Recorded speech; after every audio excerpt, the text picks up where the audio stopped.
Aramark is a multinational corporation which provides food facilities and uniform services.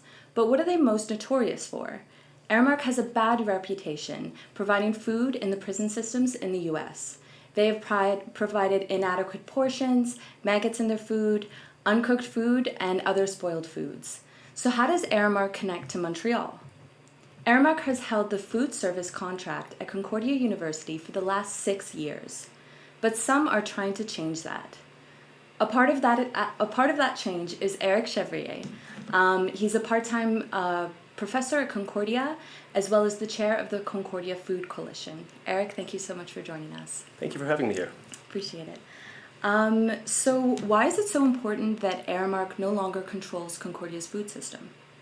So a number of us at Concordia have actually been trying to change the food system, and this stems back for close to about 25 years. Institutions like the Frigo Vert and the People's Potato and all of these things were alternatives that were proposed as models that could actually replace the food services. So Concordia's actually had a number of big, large conglomerate corporations. So we actually started with Sodexo Marriott, and then eventually went to Chartwells, and now the incarnation is of Aramark. So, these big corporations are quite problematic. And it's not just Aramark, it's these three big food service providers that actually provide to mainly public services. So they provide to hospitals, they provide to universities, they provide to prisons, like you mentioned. But in these markets, they provide to institutions that provide a captive market so that the people that are a part of that institution actually don't really have a choice of what kind of food they want. They have to go to these institutions. And what we've noticed, especially at Concordia, but there's reports from all around the world that show the same thing, is that these corporations really drive down kind of the cost of food by externalizing the costs of labor. They're not really conducive to have unions formed or to pay people adequate wages, as well as they undercut the cost of food when it comes to the serving times and other things as well. The quality of the food has been quite in question. So we've been trying to actually replace the food system at Concordia from a model that actually relies on these big businesses to something that's rooted actually in the campus and the community. People have talked about student-run organizations. I prefer the term campus community because a lot of the institutions like the Hive and the People's Potato do have people from the external community. And I think that the university actually should benefit the community that it's part of. So the way that I see actually Concordia having a better food system is actually doing something that's more internalized, taking in the constituencies of the faculty. We have researchers that teach about food here at Concordia. They should be more involved in actually instigating the food system itself. But at the same time, it should actually be driven by the consumers, who are the students, and at least been given a choice from the consumers themselves, who are really the resident students, as to kind of what options they want. So right now, if you're a resident student at Concordia, you actually have to buy a meal plan. You're forced into this transaction, which violates a lot of even market principles. But besides that, is that the students don't really have a choice to go to other locations because they're paying close to about $4,500 to go, and they have to eat at Aramark. There's been multiple instances of students saying that the food is not adequate. So Aramark seems to have food distribution at certain times of the day, but at other times where it's kind of off hours, the food is actually quite mediocre. So students in my classes would come to me and tell me that at lunchtime they have different varieties, but sometimes they have classes then, and then they have to go at like 3 or 4, which is right behind dinner time, and the choices are not very great. So, running it as like a profit-driven industry, we're extracting money away from the institution itself, has benefit to these large corporations, but to me, it doesn't really benefit the students that it's serving. And I think there are better approaches. So I think we could connect this better to the campus itself. Have different distributors, but also connect it to urban agriculture and, different local farmers so that we could actually start internalizing more of our system. And then even look at waste management. Concordia used to compost on site, but no longer does so. Compost actually is quite valuable. It's a resource that actually people pay to have people compost, but at the same time benefits the gardens, and we could actually have regenerative agriculture, happening at Loyola campus with the assistance of, Concordia having more of kind of an internalized food system.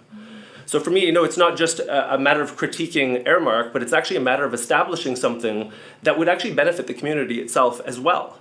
Concordia is a publicly funded institution. I think that actually, here we are as problem solvers and researchers at Concordia, and we have a major problem with food. This is, a global problem that our food system is actually contributing to climate change and major ecological disasters, and we need to do something about this. So I think, a starting point is a research hub, like a university, where we could actually start to experiment with different models that would be conducive to build a better food system. So, these are the arguments that we've been bringing to the administration, and we've been trying to lobby for a more kind of community-based food system. And there's different incarnations of what that really means. And we've been trying to do this for close to 20 years now with a group of people that I've been working with.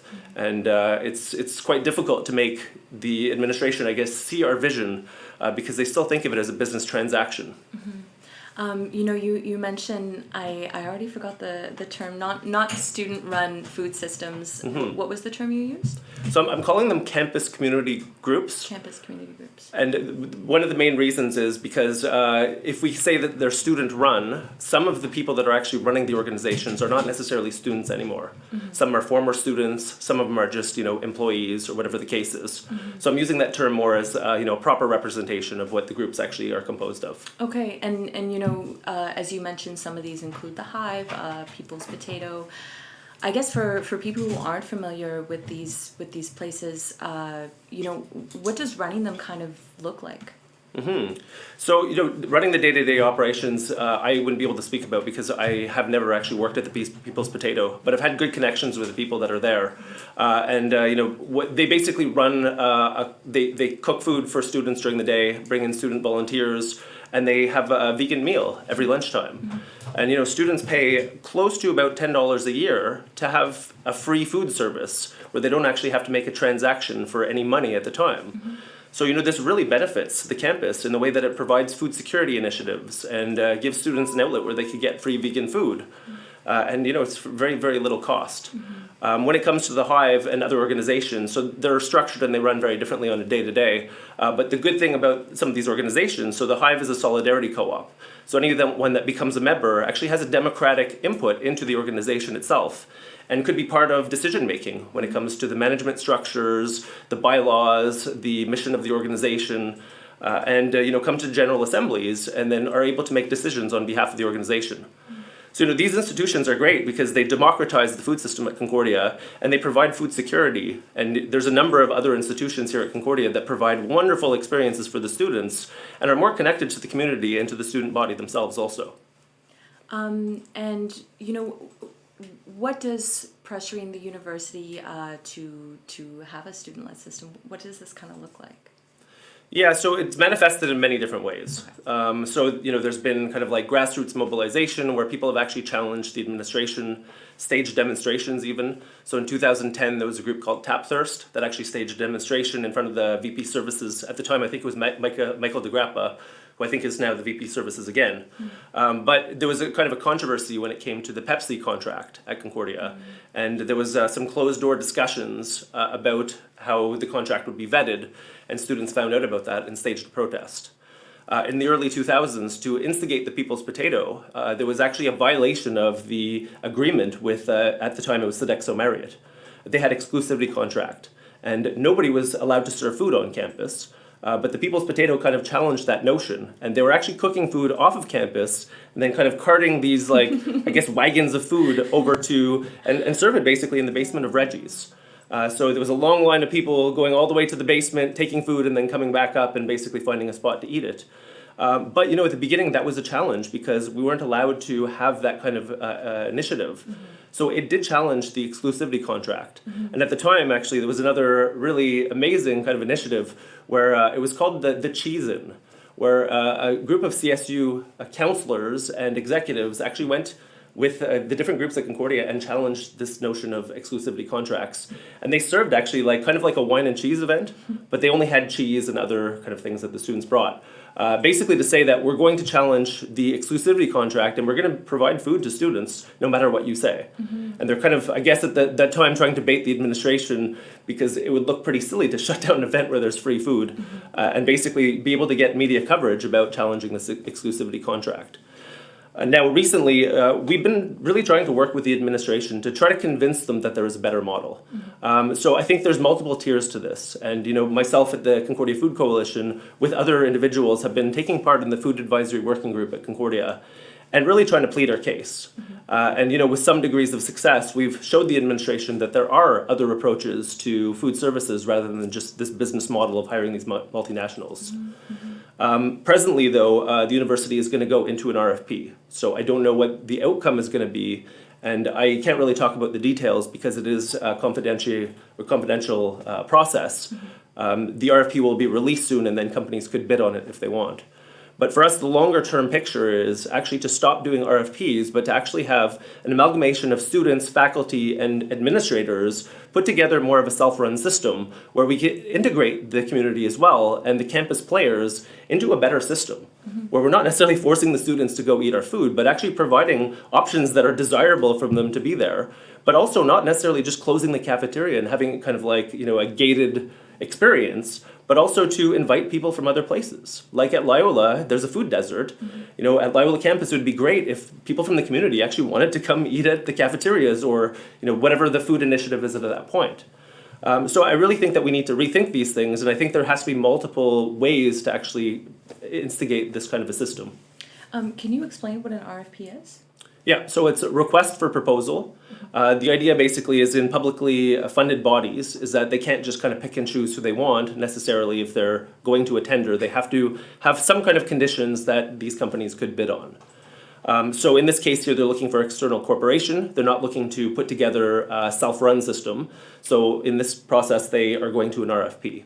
So with that, what they do is they set the criteria for what's contained in the RFP, and then based on the criteria, the companies could bid or not on getting the food service contract. So they have to meet certain criteria to the fullest extent. So some of them are pass-fail, and some of them are to meet up to 70% or 50% or whatever the conditions are set in the contract itself. This is something we'll get into a little bit later, but there has been photos circling online of the food that these resident students are being served. Some of it's moldy. Sometimes there's hair in the food. How is this continuing to pass and not fail?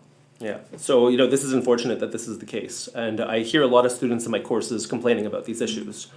So what I'm gathering from what my students are telling me is that a lot of times when they go to the cafeteria, the food is quite subpar. And a lot of them don't have the schedule where they could go in when food is just prepared for breakfast or just for lunch or for dinner. They're going on off hours and they're going in between their courses.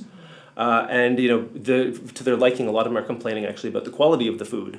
And some of them have showed me pictures of actually the food that they're being served, and it's quite appalling altogether.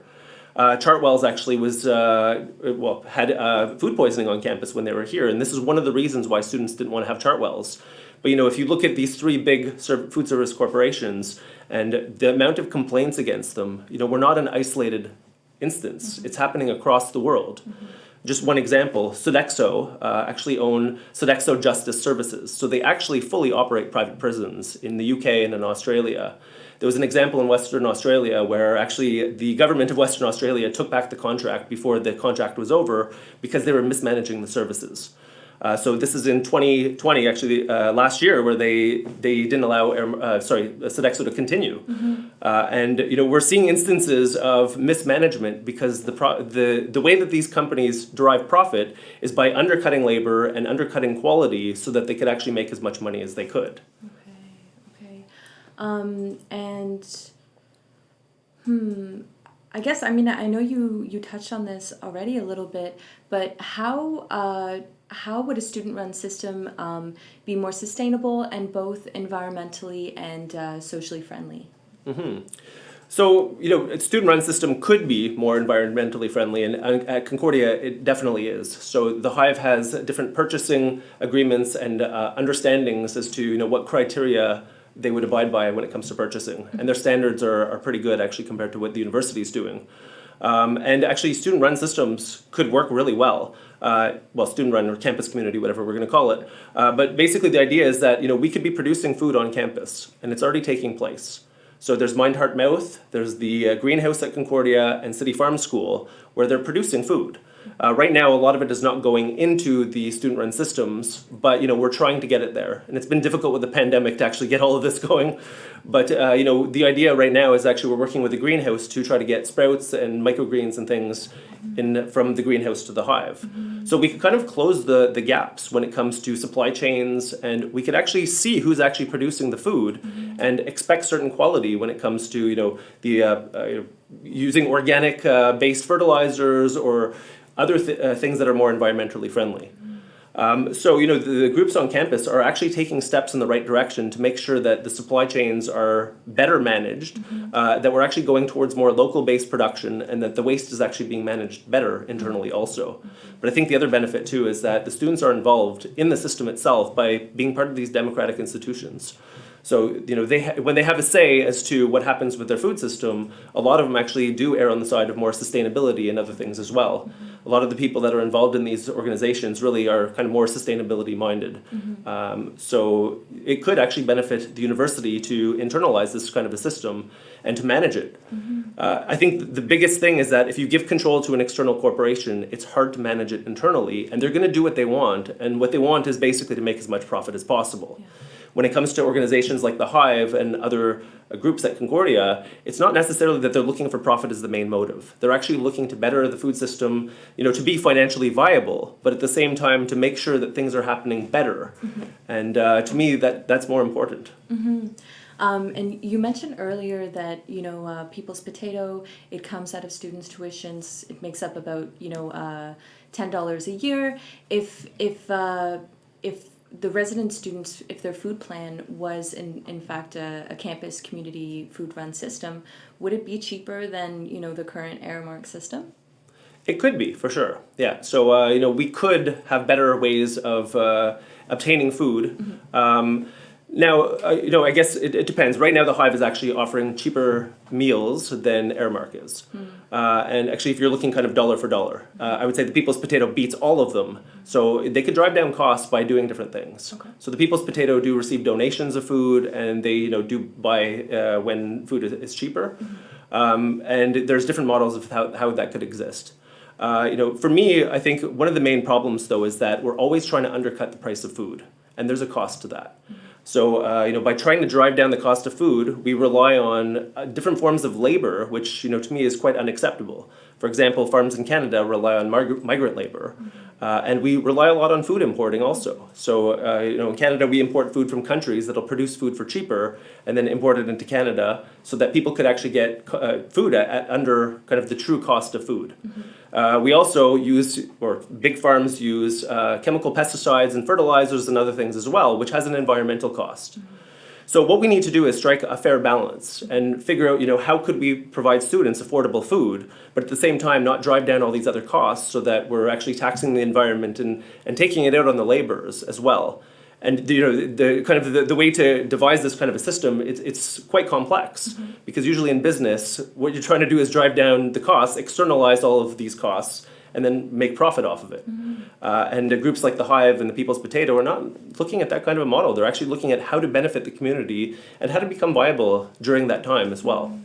Is it true that Concordia isn't the only university that or is a university with students that are pushing towards a campus community food-led system? Definitely not. So there's a lot of organizations, there's a lot of universities, even prison systems are revolting against some of the food that's being served there as well. So, if you do an easy Google search on any of these companies, you'll come up with a mass of either, fines that they've got, or problems with food poisoning, or just issues with their food in its entirety. If I'm not mistaken, I think Aramark was basically accused of bribing at the UN conference to get the contract there. I think it was in 2005, and basically settled outside of court. And I don't remember the sum that they paid, but this was a huge contract. So a lot of these companies do operate unethically in the world markets. So, I think that if students could gain control of the food system and, in collaboration with faculty and the administration, we could devise a better system. And we don't need to rely on these food organizations that are going to externalize all of these costs and then, hurt our environment and not provide people adequate working environments either. If Aramark's contract is renewed, what are the next steps? That's a good question. So I'm not a resident student. I'm impacted by this in the way that I think that Concordia has a duty to the external communities to, figure out how to transition food systems. And it's not just Concordia. I think university should be doing this in its entirety. It'd be really for the resident students to push back if they don't want Aramark to be their next food service provider. What they're going to do is they're going to vet a new contract, and Aramark could bid on it, but any of the players could bid on it at this point. And then it's up to the conditions of abiding by the contract, whether they're going to be awarded the contract or not. So, it's hard to say at this moment who's going to get the contract. But in the future, what I would like Concordia to do is not go to an RFP, but to actually start to internalize the system so that Concordia itself could have better control over the system itself. And these models actually operate across Canada. So there are self-operated systems. University of Toronto moved to a self-operated system. They actually abandoned their contract with, I think it was Aramark, I'm not 100% sure, but then went to more of an internalized system. And then there's other kind of more community-based organizations. So Diversity Food Services in Winnipeg actually have more of a connection to the community and are providing food, through kind of a connection with the campus and the external community. So these systems make more sense. They're more rooted in the community, and these organizations are looking to better the food system rather than just trying to profit off of it as much as they could. Thank you so much, Eric. I want to play a game with you. Okay. There is an Instagram account called Grey Nuns Caf, where essentially some students had they've essentially documented some of the food at the cafeteria at Grey Nuns. And yeah, I want to show you the food and, see what you think. Would you eat it?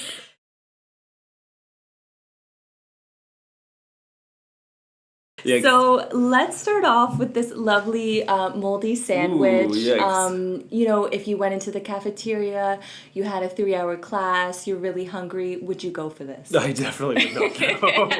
I'm surprised they didn't actually see that beforehand because it's quite obvious. Yeah. Maybe just cut it off, eat the rest. Okay, what else do we have? Balanced nutritional meal. There's some Brussels sprouts with the hair on the side. Oh my God. Not appealing whatsoever. Yes. And even the condition of those Brussels sprouts is quite questionable too. Questionable. So far I'm hearing a lot of no's. So Definitely no. Yeah, maybe you'll go to the Hive instead. Yes, I would go to the Hive for sure.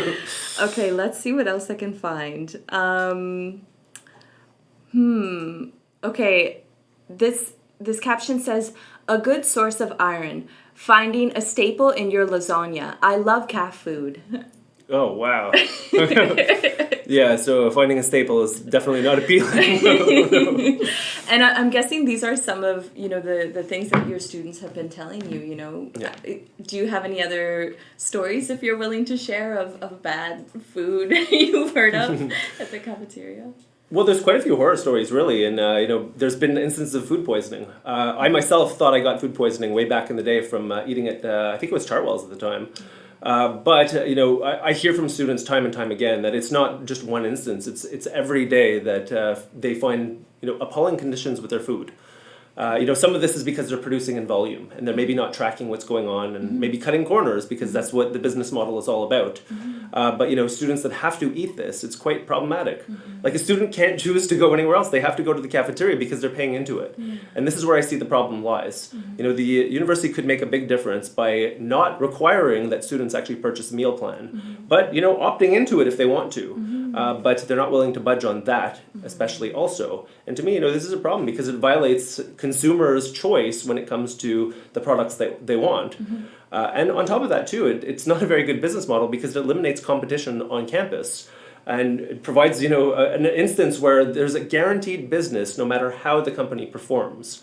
And what I've noticed at Concordia, and I've heard other people at other schools saying the same thing, is that it provides conditions of very subpar food, where at the beginning they might start off strong, but then as the years go on, it dwindles, and then by the end of their contract, the food is quite terrible.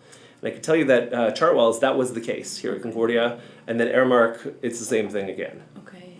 And, for students who no longer want Aramark or these other large corporations on campus, how can they be involved and generate change? So they could take part in the Concordia Food Coalition. So we're going to have conversations and we're going to instigate a whole bunch of different opportunities for students to get involved in different respects. But also they could volunteer at the People's Potato. They could go get involved at the Hive. Some of these positions are paid positions. Some of them are volunteer. But other things as well as, we have the Concordia Greenhouse. We have a whole bunch of different opportunities. And I think Concordia is really wonderful in the way that the students have created these amazing initiatives. And I don't see the same thing at all of the universities that I've visited.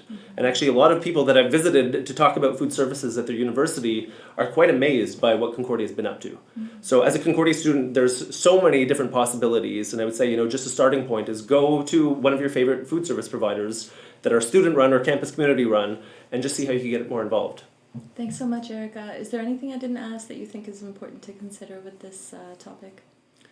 Well, it's a very big topic. I'll probably talk about this for a long time. But, I guess another thing to add, too, is there are some professors, like myself, Satoshi Aikida, and some other ones as well, that are involving their students into actually creating these wonderful initiatives. So I would highly suggest for students to look at learning experiences, people that are doing community service learning or action research learning, and providing opportunities for students to actually get a hands-on approach. And my courses, they're going to get that hands-on approach, and other professors provide that opportunity. So get involved no matter how you could, even if it's through education or if it's through just going to these different players on campus. But there's so many different possibilities for students. Thank you so much, Eric, for joining today. Yeah, thank you so much for having me. Appreciate your time. So what do Montrealers think of this cafeteria food that we just looked at? Local 514 goes on the streets to hear what they have to think. Let's take a look. That's not okay. It's really not okay. I don't think it's acceptable. I don't think the university should be funding that corporation or having a contract with that corporation when the food is just not edible, especially if the students are paying $4,000. And it's like, I was looking into residency and the $4,000 is obligatory. You can't not pay it to be you can't not pay it to be in residence. So basically each student is paying $4,000 to basically eat raw food with rocks, with snails, with bugs. Not okay, especially it's also not okay in the prison industrial complex. People are human, you can't just feed them shit basically just because maybe it's cheaper for them. It's easier for them to continue doing contracts with the same companies they've been doing contracts with, and the big, if it's big three corporations, I mean, it's probably cheaper for them, and that's not okay. If you're $4,000 each student, you have enough budget to put in the effort and find sustainable catering and sustainable you have to feed your students good food if you want them to do well in school, if you want them just not only well in school but just well in general, their health and everything. So Concordia is a respectable university, but lately I find that there's been a lot of backlash about a lot of things, not only the food thing but a lot of things. So disappointing to say, but no, I'm not surprised. I mean, this is not okay. Obviously, no. They have to do something about it. I would not get it. I just wonder, is there any, because the photo that we saw, are they really recent after the campaign? So do you know if there was some, they tried to improve this company? For sure it's not normal. I think that mistake can be made sometimes. It can happen. In my food, sometimes I can, I don't know, forget something. What's not normal is that it's keeping happening all the time, and I don't know the frequency. But yeah, if it's too often, I think what is important is to underline that, to try to change it, to try to improve things, and that students in Concordia or in the residency or prisoners or every people that are served by this company get better service. Because if we can't change company,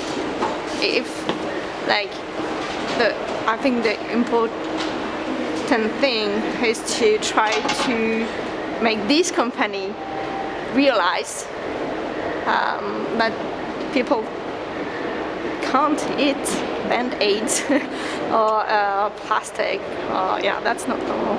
I don't know the frequency of finding this kind of thing. I just hope that, for example, if they find something in their food, that they can give it back and claim another plate that is fresh, and that the person that is serving the food will make sure that they can have fresh food. I think that's also that I hope that students or every people that have been served this food are comfortable enough to ask either a refund or to be served something else and fresh.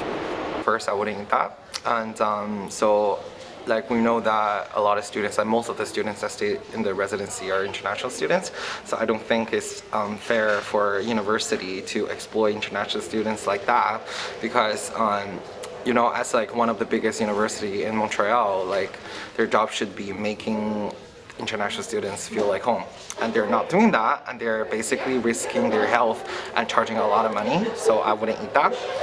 And also, comparing student with prisoners, I feel for me, both prisoners and students are humans, and no human should eat food like that, because that will cause serious health issues and even diseases. So I feel like that food shouldn't be in prison. That food definitely shouldn't be in the university, especially since international students are paying over $24,000 a year. I have friends in the residence, and I just never heard good things about the cafeteria. That's it. And you know what? The amount of money that Concordia is charging us, I'm not surprised. So you don't expect Concordia to do anything about this, do you? Well, I definitely want them to, but personal experience, I don't think they will. Why do you think this is happening in the first place? Why do you think Concordia is letting this happen? Capitalism. Well, that's a little broad, but literally, they want to make money. People want to make money, and I get it. If you want to make money, but I don't think student at university is a good place to do that. The problem is that's not food. It's you know what? If it's prison food, okay, it's edible, then sure. You know what I mean? If it's not, then that just definitely should not be there.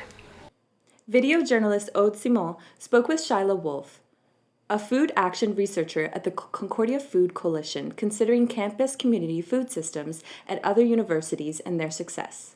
Let's see the clip. Aramark, which is a multinational corporation, has had a food service contract with Concordia for a few years now. However, it is considered problematic for many reasons.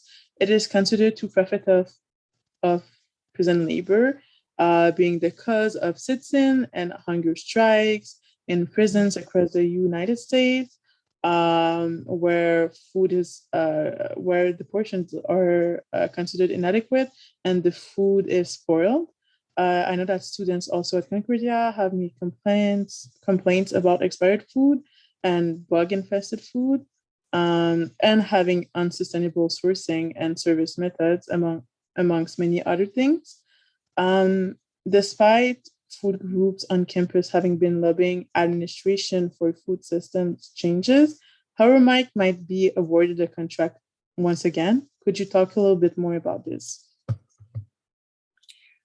Yes, so it is true that Aramark, or really any of the three multinational food service providers that exist, those being Aramark, Chartwell's, and Sodexo Marriott, I believe. Aramark, Chartwell's, or Sodexo could be the food service provider at Concordia once again. They could be awarded the contract. That is because the process that institutions like Concordia use is called the request for proposals process. It's kind of like a job posting that they put it out and they say, hey, we have a need for someone to provide these services. We don't want to deliver the services ourselves for financial and logistical reasons, but we have the space and maybe even the equipment, and we have the market. We have a bunch of hungry people. So we're looking for someone that'll do it for the right price and at the best performance. And that RFP process can be either private or public. Sometimes there's legalities at the provincial level around that. But effectively, that being the reason that that the university could potentially award it to one of these three again, even though they've had poor track records with the university in terms of how students feel about it, in performance, politics, financial, and environmental impact. This entrenched corporate competition process, rather than the incubation of community-based enterprises for community wealth building, are the priority. Just a corporate contract that absolves the university of risk is the thing that the Concordia wants, and that's why Aramark, Sodexo, or Chartwells could take the contract again. What do you think would be good and sustainable alternatives to such a contract with Aramark? Could you talk about alternatives to the current Concordia food system? I'm so glad you asked. So to know what kind of alternatives we could have, you also kind of need to know a little bit more about the models that institutions usually use. So, Concordia as a university having two campuses, it's an institution, just like prisons are institutions, hospitals are institutions. And most of them, they use that RFP process to determine who gets the contract, but that contract can look a little bit different depending on which model they use. There's also the opportunity for self-operated, which doesn't have a contract. That means the institution does provide the services themselves. But the two that we're talking about that are about, the alternatives to self-operated are profit and loss model or the management fee model. And in the eyes of the institution, there are pros and cons to any of the models, as well as for the stakeholders. But usually the profit and loss model is the most attractive because they get to just say, here's the space, you pay rent and maybe a percentage of the commission that you make off of your sales, like profits percentage. And we just rent it out and you get to do whatever you want with it. The viable alternatives to that are not necessarily to do with the model, although it could be like self-operated, where the Concordia assumes all of the control over the financials and the logistics of providing food services to the resident students as well as other community, like campus community users. But some of the more interesting things that we've seen in our research is, social enterprises that arise with values and pillars of, economic justice, social justice, and community wealth building, as well as environmentally regenerative practices. So we would like to see, it doesn't have to be a self-operated model, but we would really like to see the support from the university to develop even a separate enterprise that is running the food services on campus that has those pillars and is not just a multinational that is working towards sustainable practices because that's what their customers want. So I hope some of this is edited, but to go back to what kinds of alternatives we would like to see is, either self-operated, but universities don't like that risk, or a social enterprise, like a co-op, a nonprofit, or some other sort of democratically run business that's based on values of economic justice, social justice, and environmental regeneration. That's actually really interesting, and even like this idea of like a self-run type of not program, but alternative. I think it's really interesting. But again, as you said, they will not take this risk because we know also I think it's a risk also financially. I think for them, Particularly, they're really not interested in a self-operated model because of the financial risk. Many institutions are pivoting towards sustainability action plans. Concordia just put out in 2020 and celebrated their new sustainability action plan. But you're right, at the end of the day, the bottom line, the financial bottom line is much more important to them than any of the other, the social or economic, environmental bottom lines. And we do see viable alternatives that still reconcile some of those risks. And we've been offering up some opportunities to partner to work towards those alternatives with Concordia University, but they do see financial risk as being too great, no matter the fact that, the world is burning. In the same sense, because I know we talked about, again, alternatives. The University of Winnipeg has opted for an alternative. Could you talk about your case study research on it, their food service operator, and how it works as an alternative to a corporation such as Aramark? Yeah, they have, in the case of the University of Winnipeg, they actually saw an opportunity. The new president, Dr. Axworthy, I believe his name was, came into office and in the highest point of leadership at the university, and saw that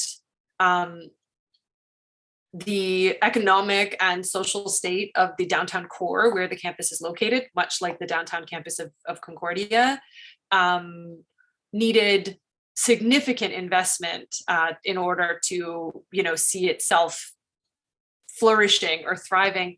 So in that case, he actually created the University of Winnipeg Community Renewal Corporation, which is actually a nonprofit, and it was founded to build community economic development and social capital and wealth in the downtown core of Winnipeg, and some self-determination for the inhabitants. That, along with this other community organization from Winnipeg called SEED, they chose to create a joint venture and incubate the creation of Diversity Food Services, which is a social enterprise that provides food services on the university campus, built out of the 4 pillars of social, economic, environmental, and sustainability values. Ooh, I forget the fourth one. But there are these 4 pillars that they're using as value-based system for their model. They and again, it was created simply to provide food services to campus residents and other stakeholders, but they have since branched out and are actually bolstering economic development throughout the entire city. For example, they provide catering to the stadium, I believe, and other like hotels that don't have food services. And they provide stable jobs all year long to like 100 inhabitants. So your question about how it works as an alternative is that it still reconciles some of those by the creation of this enterprise through the sponsorship of 2 nonprofits within the university. Well, one is within, and then the other is a community partnership. They were able to meet their needs without having to go completely logistically self-operated. So, and they're still meeting all of the lines of value in terms of environmental regeneration and economic development, as well as social justice by hiring immigrants, recently landed immigrants, and underserved populations of Winnipeg. That in and of itself is still providing the food services of healthy, local, fresh, homemade product to the campus goers, while not feeding a multinational prison industrial complex machine. It's tough to understand why folks don't respond to, or why even the moral compasses of administrators allow them to continue to do business with these kinds of companies. And I think it's multifaceted, but mostly, it's hard for pivots to be made when these big hairy ideas or operations require changing. Like universities are pretty large ships, and I actually heard an administrator even say that it's tough to get them to turn once they realize that their constituents aren't interested in the model that they've been using. And wealth extraction, I wish I could speak more to the injustices of multinationals in other institutions outside of universities. But I can speak, I don't feel as much of an expert on that, but I can speak to how generally they're not in the business of providing or of feeding people. They're in the business of extracting as much wealth from an opportunity as possible. And when we employ those kinds of operators, like when our universities make these invisible arrangements that have very visible effects on the community, they are essentially choosing to extract wealth from their community that they reside in. And it's really frustrating. Yeah, basically the whole profit over people, it's just like, as we say for a lot of things, but yeah. But, yeah, and it's unfortunate that the university chooses to facilitate that.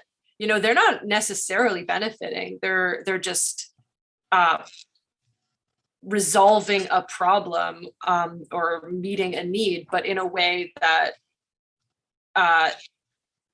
disfortunes or disenfranchises the people that they're meeting the need for. And so it's totally profit over people for the corporation that, like the multinationals, and then in a sense it is still profit over people for the university, but they could actually be benefiting in so many other ways if they would choose an alternative.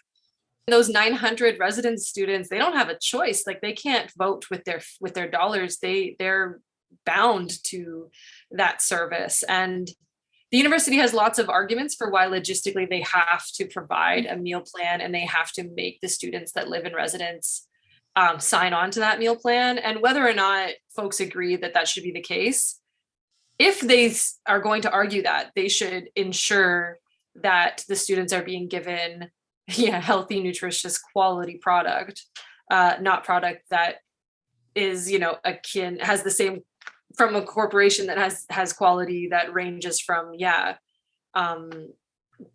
what they consider reasonable for incarcerated folks, which that's a whole other element. How could we expect high quality from those kinds of corporations? And to your point of not even knowing that this is an issue on campus, I mentioned earlier, food service contracts are really often invisible to the students and stakeholders on campus. And that lack of transparency isn't necessarily from the operator itself. It's as a result of administration. The administrators have the power as to how that goes. And I will credit Concordia with working hard to improve the quality and the criteria that they hold, like the standards they hold the operator to. But since these invisible functions have such visible social, economic, and environmental impacts, I believe the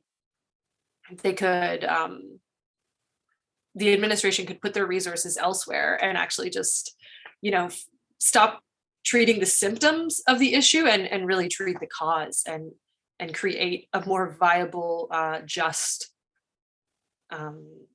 remedy. The meal plan that I was referring to, that is only required for students that live in residence. They have to write a separate check, for the food.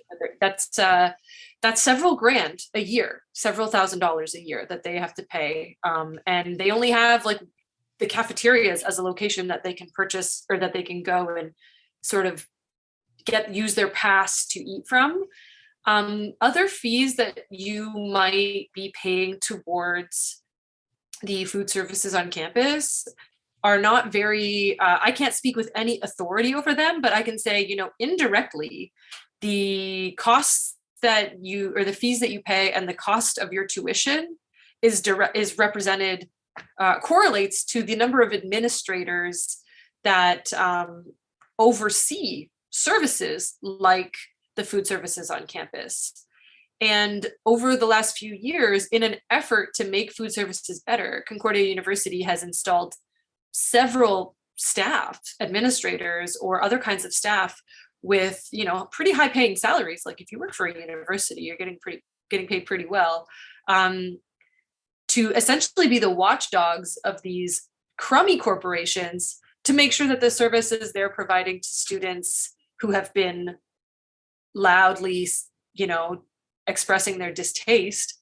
They've been spending more and more money. The university has been spending more and more money to make sure that that quality is getting better, which is, again, a treatment. Like, you're paying for them to treat the symptoms instead of the cause.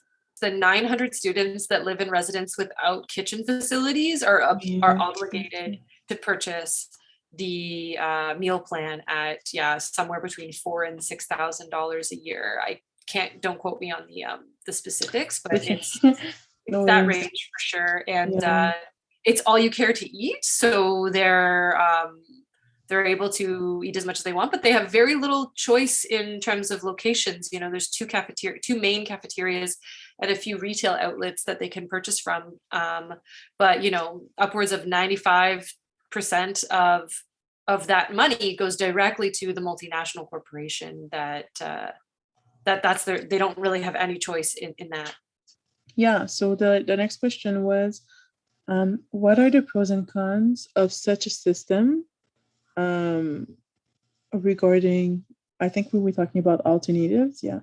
And is there anything else your research helped you find on student-run / supported food systems? Yeah. So we've talked a little bit about the pros and cons of an alternative food service model, and just to quickly recap, the pros is that with something like we're trying to create of the new food enterprise at Concordia, wherein a social enterprise model takes over the cafeterias on campus. The pros for that are the university gets to avoid the risks and the high costs of running the system themselves.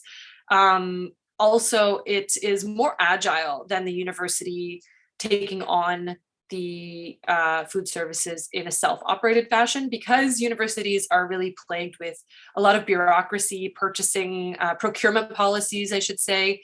And it makes it actually really hard for institutions like that to meet suppliers and consumers where they're at, because it takes them they have such big systems to, they can't really pay small farmers quickly or vet them as quickly, and they don't necessarily respond to consumer needs as quickly as they should, and they have just bigger focuses than this smaller business that its intention is to provide good food to its end users or members, and do it really well, and make sure that the partners that it works with are also happy. And I think I've hit you all over the head with it by now, that the pros to that also are that it's not necessarily beholden to the values of the university, but it could be built on strong values of social and racial justice and economic justice for the community, and environmental regeneration, and all of those kinds of good things. The some of the cons is how long it takes to get universities and other institutions to understand the need for significant change. And installing these kinds of things can be a little bit risky. Like creating anything is risky and labor intensive.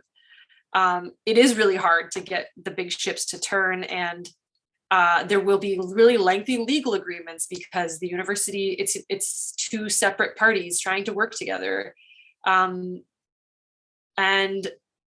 honestly, the costs of food, like the current external factors, inflation is at an all-time high. That's hard for small businesses to manage and absorb the losses of financially, as well as, work with their suppliers and make sure that those farmers and producers and local vendors are not being pinched in the meantime, and also ensuring that they can provide that the small enterprise has the resources to give fair labor, like a fair market to labor and equitable practices in labor. Giving pensions and everything can be difficult if you don't have a big bank account like a university does. And whether or not, you got to make sure and be really closely watching whether or not the workers have a voice and leverage in the company.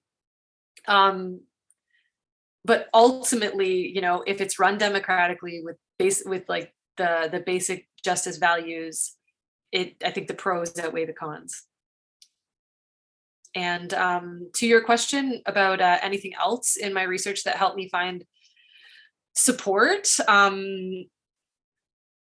report by Food Matters Manitoba found that universities are actually seen as the most plausible institutional market for these alternatives for local sustainable farmers, mostly because although there's many institutions that can become anchor institutions, unlike secondary schools or hospitals, the universities were kind of at the forefront of piloting more sustainable and regenerative procurement strategies towards more sustainable food, and they have the cushion that some other institutions do not. Generally healthy populations with a lot more autonomy and intellectual capital that we could be leveraging to make innovative systems. Like, if the problem is distribution, I bet there's plenty of experts at Concordia that could help us develop the right system for distribution. And historically, student-run or student-supported food systems are really rooted and embedded in social values and environmental values. So I think that we have all of the leverage just with what we have on campus to make a better system than what we've been accepting for the last 20 years. Why do you think corporations such as Aramark run a lot of universities' food systems?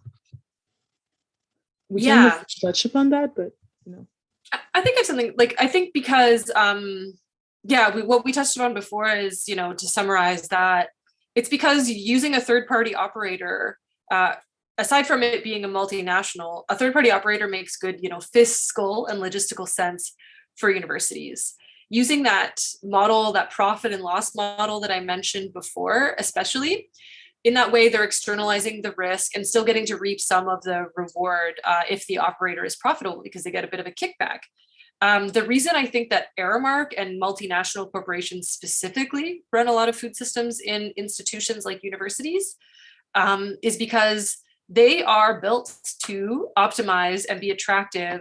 They're attractive because they're built to optimize the models that leverage economies of scale through efficiency, supply chains, labor, and the marketing and securing really long-term contracts. By doing that, they themselves externalize financial risk and management intricacies. And so, they have lower,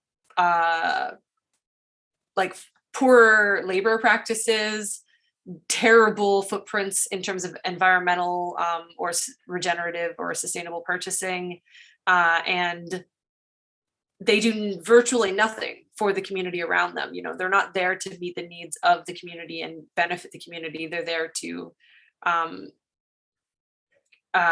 make a profit by reducing their bottom line as much as possible, their costs. So they provide a great price and end-to-end services for universities, which is very attractive.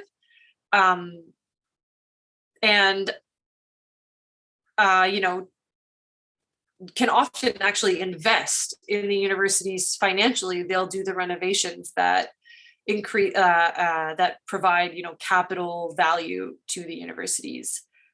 They have those kinds of funds that smaller companies or self-operated models just cannot compete with. Universities are really the flashpoint of change. So Concordia University, having released its sustainability action plan, I hope to see that despite another RFP, some incremental changes. I hope to see university actually move in the direction that they say they're going towards strong sustainability, and not just for the environment, which definitely, like the climate change, is not something that we can wait around to see how it plays out for. But I hope to see Concordia, start really making strides in the way that they view their food services, and the significant impact that they can have on the food system of Montreal and the greater surrounding area of Quebec, and the model that they could actually be putting forth. Students have put in tremendous amounts of resources towards making these changes. The Concordia Food Coalition, Sustainable Concordia, the creation of the Hive, the People's Potato from 20 years ago, these are all in response to a need for change. The undergraduate and graduate level students have, opted for fee levies time and time again that bring about food system change, and the new fee levy of Cs for community economic development and like social entrepreneurship that is towards regenerative futures. The administration just needs to see that we are willing to put our money where our mouths are, and we have been doing hundreds of thousands of dollars worth of research into how to make the system better, and we're willing to offer that to the administration. They just have to be willing to cooperate and implement it. And I hope to see more of that at an accelerated rate in the future. Thanks for watching. To keep up to date with the newest episodes, follow Local 514 on YouTube and follow CUTV Montreal on Facebook, Twitter, TikTok, and Instagram. See you next time.